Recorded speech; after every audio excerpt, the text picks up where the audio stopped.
Quite often when we talk about the PS5, we talk about the games. The expansive, the exciting, the cozy and the relaxing. But weirdly for me, I think about the cool little things that it introduced that we just sort of take for granted now. Hello everyone, it's Aidan here from Push Square, and from party systems to upgrades to the PS Store, here are 10 of our favourite PS5 features.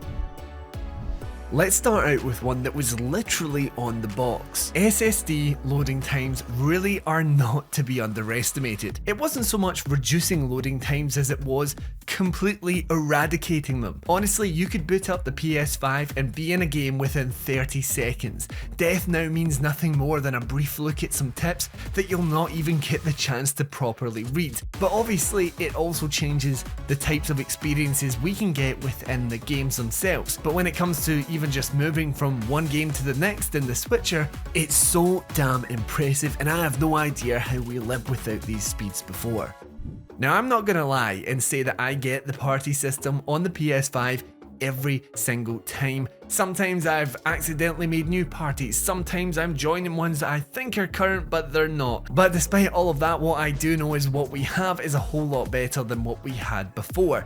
The whole idea of just jumping into a pre-existing nameable party, which I can do most of the time, is really cool, and one that makes it just so easy to link up with your friends. It's not a case of gathering up a list and sending out invites every single time. You can just do all of that the first time, and then you have a handy meeting spot from then on out. More recently, we've also had the full integration of Discord, meaning you can start direct calls or join in on server voice chats, which is perfect for those cross-plat games. Easily being able to join or invite players into your game from the party too is a nice touch to really streamline the whole control center feature of the PS5.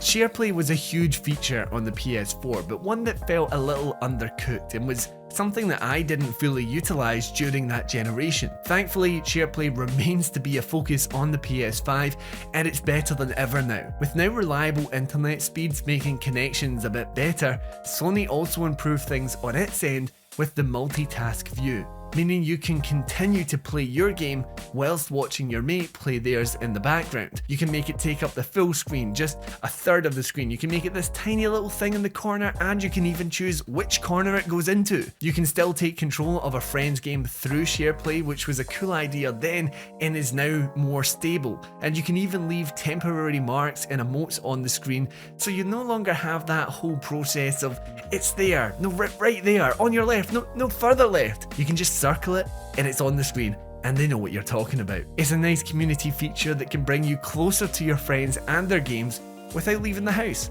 Handy. Storage has always been an issue, but it's even more so now as most modern AAA releases are creeping their way up to 100 gigabytes, with some of the big hitters going even further. I mean, why the hell is Jedi Survivor 150 gigabyte? Whereas before we had the option to replace our base internal storage or include an external hard drive, now we can expand our storage whilst continuing to use external hard drives. Each PS5 has an additional SSD slot, meaning that rather than paying 2 TB to replace the 1 TB that you had, you're now paying for 2 TB to be added to the 1 TB that you already have, or the 800 gig that it is if you want to get specific. With the differences between the PS4 and 5 games, you can still store your PS4 games in the external hard drives too, saving the speedy SSD space for the PS5 games that truly utilize it. If you're an indecisive gamer like me, then you have plenty of options available to you, and it's relatively inexpensive in my opinion.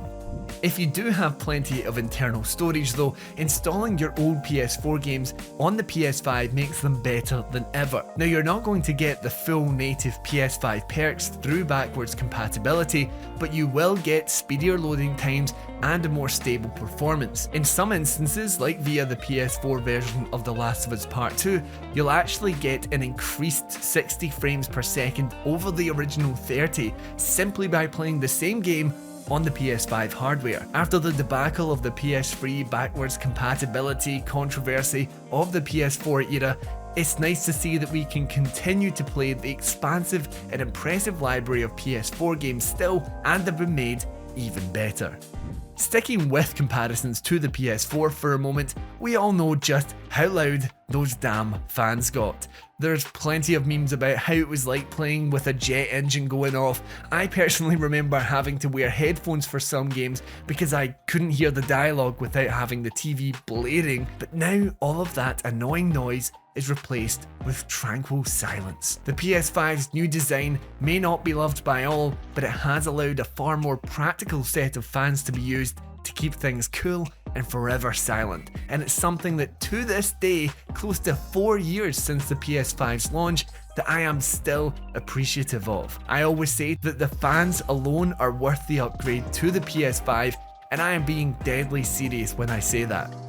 Something that I love on the PS5 is the new menu design. It's structurally pretty similar to what we had with the PS4, but now everything just looks so much nicer and cleaner. Whether it be the rounded squares, the dynamic images, the easily accessible control panel, it's not overly fancy, but it all just works and makes sense. And to top it all off, it's incredibly smooth to traverse. Now I know a lot of people, including myself to a degree, would like to see some form of themes or customization like we had on the PS4 introduced with the PS5, but I do think there is a nice thematic cohesion with it all, and it still feels quite fresh to this day.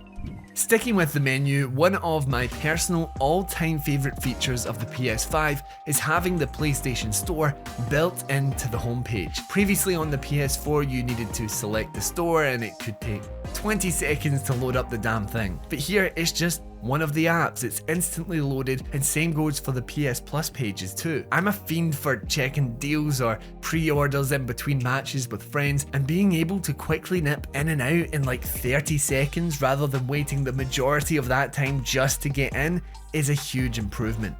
Maybe it's just me, but I love to know how long I'm actually spending with games. It's a good barometer for your own game of the year or your newest gaming obsession, and the PS5 allows you to check that by simply hovering over your game tile. Now I'm not gonna lie and say that this is the most accurate thing in the world, because it is not. Like, I know for a fact that I've played Elden Ring for just shy of 100 hours, but PlayStation assures me that I've only got 87 hours. That's incorrect, but the general sense is there.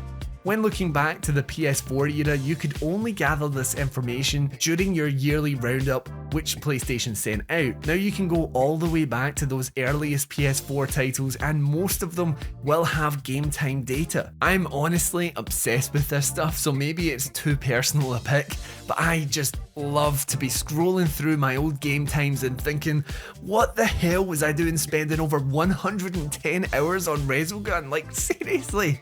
I've saved arguably the best for last here, but the DualSense Controller is honestly one of the best parts of the PS5. With haptic feedback and adaptive triggers, it adds a whole new immersive layer to games. I will always remember first stepping out into Atropos in Returnal and feeling the drips of rain on the DualSense controller. It was such a neat feature. If I wasn't so PlayStation inclined and could play a game on any platform, I would still choose the PS5 purely for the DualSense. It really can be that good. When we talk about next gen improvements for this generation, I genuinely put the DualSense up there with one of those key features. I mean, a game like Astro's Playroom or the upcoming Astrobot just really wouldn't have the same oomph had it not been for the DualSense, and I think it's part of what puts the PS5 ahead of its competition. So those are 10 features that I love about the PS5, but what about you? Let me know down in the comments, and while you're down there, remember to like and subscribe. Anyway, thanks for watching, and until next time, I've been Aaron, and this has been Push Square.